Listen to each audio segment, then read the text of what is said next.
Isang mapayapa at mapagpalang araw sa inyong lahat mga kasiyasat worldwide. Welcome back sa aking Lakay Siyasat TV YouTube channel at dito pa rin sa aking page, Lakay Siyasat Journal. Ngayon ay magkahayag ako ng isang saloobin tungkol sa mainit na isyu ngayon na pinag-uusapan. Ito ay ang tungkol sa stolen valor o pag-angkin ng parangal na hindi naman nakamit, yung pang-militar na parangal. At ito ay inihayag ni retired Colonel Acop at Major General Pukis. Ayan. Kasi kamakailan lang nakita nila ang uniforme na isinuot ni Brigadier General Romero, no, kasi isa na pala itong reservist sa Philippine Air Force yata at may ranggong Brigadier General, kung saan nakita na puno ng medalya ang kanyang damit, di ba? Medals at insignia. No, kumbaga napakarami siyang korporantong, mas marami pa daw kaysa sa mga matataas na opisyal ng Armed Forces, di ba? Kaya ito yung mga classmate ko dito, kakantsawan ko. Ang dami kong musang na classmate na colonel ngayon. Pero I don't know kung nakakuha na sila ng mga ganitong medalya, no? Lalo itong aligasyon na Gold Cross medal, di ba? Kasi ang sabi ni na Acop at Pukis, di ba? Binabanatan nga itong si former Congressman Romero dahil meron daw siyang award na Gold Cross medal, no? Isang combat gallantry award, di ba? Na dapat mapunta sa mga sundalong nagpakita ng pambihirang katapangan sa aktual na labanan, di ba? Doon sa Mindanao, kung hindi man yung mga hotspot na insurgent hotspot dito sa ating bansa. No, kasi nakita nga nila na suot ng ni former Congressman Romero, yung kanyang uniforme na puno ng korporantong, kaya sinabi nila na stolen valor. No, although ito pa naman ay allegation, hindi pa naman final, di ba? Although naintindihan natin itong mga retired na ito na military officers, siyempre kasi bilang dating opisyal na nagsilbi sa Sandatahang Lakas ng Pilipinas, naintindihan ko yung nila, pinanggagalingan nila na they want that the integrity, di ba, as far as AFP awards and decoration system, di ba, must be protected at all cost. Siyempre ayaw din naman nilang masira yan, kaya naintindihan natin yung pinanggagalingan nila. And at the same time, gaya nga nang nabanggit ni Colonel Acop, di ba, ang issue kasing ito, di ba, ay nakakapagbigay ng di ba, demoralization sa part ng mga nasa active service. Kaya nga yung pahayag natin kanina tungkol sa nasabing issue ay anyway, wala naman tayong kay former Congressman Romero, pero kagaya ng nasabi ko, siyempre alam niya naman yun, hindi naman siya maliit na tao, matalino itong tao na ito, negosyante, di ba? Alam niya naman yun, kaya dapat tinignan na niya, hindi na kailangan, no? Kung kahit sabihin natin hindi niya hiningi, di ba? Tinignan niya din sana yung impact ng pagkakaroon ng ganong award. Kasi ako nga, sabi nga ng mga classmate ko, Bok, magpa-active ka sa RR, ready reserve ang tawag nun, di ba? That was 2000 pa. Yes, 2000, 1999. Magpa-active ka para magpa-promote ka hanggang lieutenant colonel.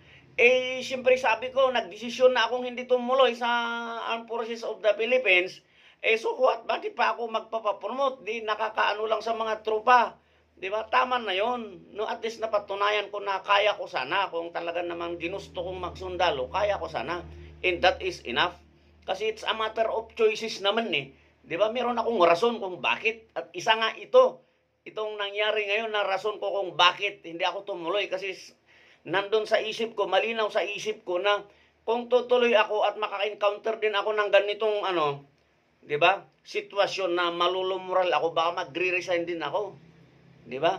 Alam ng mga ano diyan, 'di ba? No need to further explain, pero alam na 'yan ng mga tropa na nariyan. Basta ang sa akin, at least, 'di ba? Yung mga classmate ko, kilala naman nila ako kung sino ako eh, 'di ba? Na-prove ko naman sila, 'di ba? Kahit may mga retirado na diyan, although wala pa naman nag-general kasi hindi ka kasi makapag-general talaga pag hindi ka naman a year. No, pero at least na-prove ko, 'di ba? Kilala nila kung sino ako.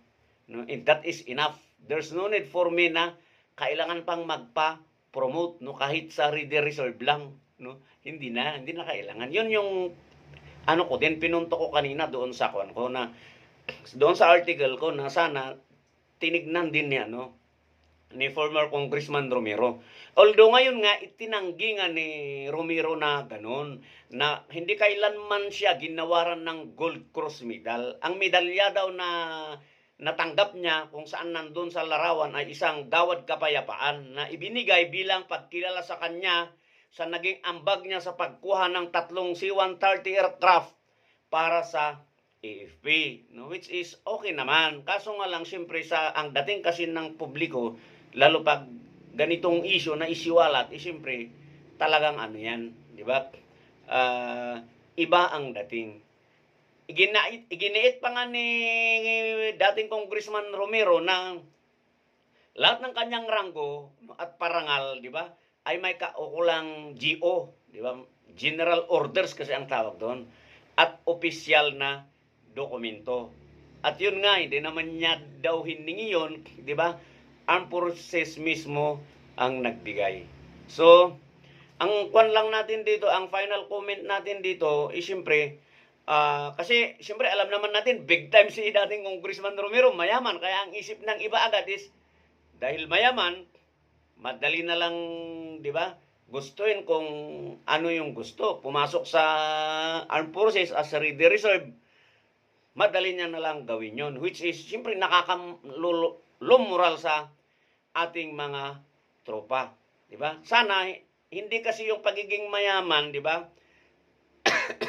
na lang na reservist ang usapin dito. Kalimutan na lang natin na big time at mayaman si former Congressman Romero. Sabihin na lang natin, isipin na lang natin na isa siyang reservist, di ba? At ang tunay na tanong dito ay siyempre, ang bawat medalya ba, no, at combat badge na isinuot o nakuha niya, di ba? Ay meron ba talagang opisyal na batayan? Yun na lang, di ba? Yun yung dapat linawin, di ba? Sa publiko para malaman, di ba? Lalong-lalo na yung mga tropa sa kasundaluhan. Kasi siyempre it's unfair naman doon sa part ni former Congressman Romero na husgaan na lang natin siya na ganun. Kaya nga, he denied categorically naman na ganun. Wala siyang natanggap na ganun. And at the same time, ganong klaseng medal, and at the same time, sabi niya naman, hindi naman niya hiningi. Ginawad lang sa kanya, batay sa kanyang performance naman sa pananatili sa ready reserve.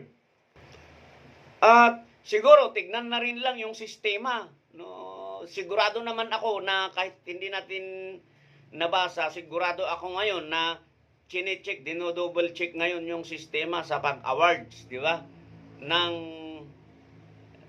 Ng Reserve Command, kasi ano naman ito ng Reserve Command eh. Sigurado na pinag-aaralan na nila o nire-repaso na nila yung AFP Awards and Decoration System. Hindi ko lang kasi alam kung parehas yung nasa active service at saka sa ready reserve eh. Kasi hindi naman na natin pinagtuunan yun ng pansin.